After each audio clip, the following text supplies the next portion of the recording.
অনেক অপেক্ষার পরে অবশেষে বিকাশ অ্যাপ বিদেশে চলতে অনুমতি পেয়েছে। এখন খুব সহজেই আপনারা বিদেশে বসে বিকাশ অ্যাপস ব্যবহার করতে পারবেন। রেমিটেন্স পাঠাতে পারবেন আপনি বিকাশের মাধ্যমে খুব সহজেই। আজকে মূলত আমি আপনাদেরকে দেখিয়ে দেব কিভাবে আপনারা বিদেশে বসে একটি অ্যাকাউন্ট ক্রিয়েট করবেন। বিকাশ অ্যাকাউন্ট ক্রিয়েট করে সেই অ্যাকাউন্টের মাধ্যমে আপনি বিদেশ থেকে টাকা পাঠাবেন আপনার ফ্যামিলির কাছে বাংলাদেশে। ভিডিওটি মনোযোগ দিয়ে দেখুন আর ভিডিওটি একটি লাইক করে দিন। লাইক করে দিলে আরও অনেক বিদেশি যারা আছে তারা ভিডিওটি দেখতে পারবে। বিকাশ অ্যাপটা ব্যবহার করতে চাইলে প্রথমে আপনাকে বিকাশ অ্যাপসটি ডাউনলোড করে নিতে হবে। আপনি গুগল প্লে স্টোরে যেয়ে এখানে বিকাশ লিখে সার্চ দিয়ে আপনি গুগল প্লে স্টোর থেকে বিকাশ অ্যাপসটি ডাউনলোড করে নেবেন। এখানে আমি ডাউনলোড করে নিয়েছি, ওপেন করে দিলাম। এখানে অ্যালাউ পারমিশন চাইবে আপনার কাছে, অ্যালাউ পারমিশন আপনি দিয়ে দিবেন। দিয়ে দেওয়ার পরে আপনি কন্টিনিউ করবেন। তারপরে এখানে একটা লেখা আছে লগ ইন রেজিস্ট্রেশন, পরবর্তী যে অপশনটি লেখা এটির উপরে আপনি ট্যাপ করবেন। এখানে আপনি দেখতে পারবেন আপনার এনআইডি দিয়ে বিকাশ অ্যাকাউন্ট মিনিটেই খুলুন। আপনি কি করবেন, আপনি নিচের যে অপশন দেখতেছেন বিকাশ নম্বর পরিবর্তন, এখানে আপনি ট্যাপ করে দিবেন। এখানে ট্যাপ করে দেওয়ার পরে এখানে একটা নোটিশ আছে, এই নোটিশটি আপনি সুন্দর করে দেখে নেবেন। বিকাশ আপডেট নম্বর আপডেট, এখানে আপনি এটি পড়ে নেওয়ার পরে পরবর্তী যে অপশন, এই পরবর্তী অপশনে আপনি ট্যাপ করে দিবেন। পরবর্তী অপশন ট্যাপ করে দেওয়ার পরে আপডেট করতে আপনার বর্তমান বিকাশ নম্বর দিন। আপনি যে কান্ট্রিতে আছেন সেই কান্ট্রির নম্বর আপনি সিলেক্ট করতে হবে। এখন মনে করেন আপনি দুবাই বা কাতার বা ওমান থাকেন, অনেক কান্ট্রি বিভিন্ন দেশে থাকতে পারেন। এখানে বিকাশের মধ্যে যে কান্ট্রিগুলো অ্যাড করা হয়েছে ওই কান্ট্রিগুলোই মূলত বিকাশ অ্যাপসগুলো বিদেশে যারা বাংলাদেশে আছে তারা ব্যবহার করতে পারবে।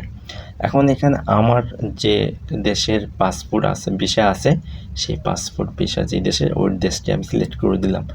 দেওয়ার পরে এখন যে নাম্বারটি আমার আছে ওই দেশের, সেই নাম্বারটি এখানে আমি দিয়ে দিব। দিয়ে দেওয়ার পরে পরবর্তী অপশনে আমাকে ট্যাপ করতে হবে। এখানে একটি কাজ আছে, এটি হচ্ছে আপনি বিদেশ যাওয়ার সময় পাসপোর্ট তো অবশ্যই প্রয়োজন হয়, লাগেই, না লাগলে আপনি বিদেশ যেতে পারবেন না। সেক্ষেত্রে পাসপোর্টের উপরে একটি সিল মেরে দেয়। আপনার এখানে যাতে 48 পৃষ্ঠার হোক বা যত পৃষ্ঠার হোক, প্রত্যেকটা পৃষ্ঠার উপরে দেখবেন একটা সিল দেওয়া থাকে। তাহলে আপনার এখানে যে সিলটি দেওয়া আছে পাসপোর্টের উপরে, সেই সিলটি এখানে আপনাকে আপলোড করে দিতে হবে। একটা মোবাইলের ক্যামেরা দিয়ে আপনি পিকচার তুলে নেবেন, ছবিটি সুন্দর করে তুলে নেওয়ার পরে আপনি এখানে ছবিটি দিয়ে দেবেন। দিয়ে দেওয়ার পরে এখানে পরবর্তী একটা নিচে দেখবেন একটা লাল চিহ্ন একটা বাটন আছে, সেই বাটনের উপরে আপনি সুন্দর করে একটা ট্যাপ করে দেবেন। এখানে আপনি যখন ট্যাপ করবেন তখন মূলত এখানে কাজটা সম্পূর্ণ হবে। তারপর এখানে দেখতে পারবেন যে বিদেশে আপনি থাকা অবস্থায় এখানে মূলত 3টা অপশন আপনি পাবেন। সেই 3টা অপশনে আপনি বিদেশে বসে ব্যবহার করতে পারবেন। একটা হচ্ছে send money, mobile recharge, remittance. এই সেন্ড মানি করতে পারবেন আপনি, তারপরে মোবাইল রিচার্জ করতে পারবেন, তারপরে আপনি রেমিটেন্স পাঠাতে পারবেন বিদেশ থেকে বাংলাদেশ আপনার ফ্যামিলির কাছে। তো এই 3টা বর্তমানে দেওয়া হয়েছে বিকাশের, যারা বাইরে থেকে বিকাশ ব্যবহার করবেন তাদের জন্য। পরবর্তীতে আস্তে আস্তে আরও অপশনগুলো চালু হবে। আমরা যারা বাংলাদেশে থাকি তারা তো অনেক কিছু এখানে থাকে, ক্যাশ আউট, তারপর অন্য আরও অনেক যা কিছু আছে সবগুলোই আমরা ব্যবহার করতে পারি। তো বিদেশে যারা আছেন তারা 3টে ব্যবহার করতে পারবেন। তারপরে এখানে আপনারা একটা নোটিশ দেখতেছেন যে আপনারা যদি কোনো ভায়োলেশন করেন, ঠিক আছে, সেক্ষেত্রে আপনাদের পানিশমেন্টগুলো আপনারা দেখতে পারবেন। এখানে আপনারা থ্রি মেনুতে ট্যাপ করে এগুলো দেখে নেবেন। তারপর এখানে একটা নাম্বার দিয়ে দিব আমি, এই নাম্বার আপনারা যোগাযোগ করবেন হেল্প সেন্টারের সাথে। যদি আপনাদের বিকাশে কোনো প্রবলেম হয়ে থাকে সেক্ষেত্রে হেল্প প্রয়োজন হলে আপনারা এখানে হেল্পলাইনের সাথে এই নাম্বার দিয়ে কথা বলে নিতে পারবেন।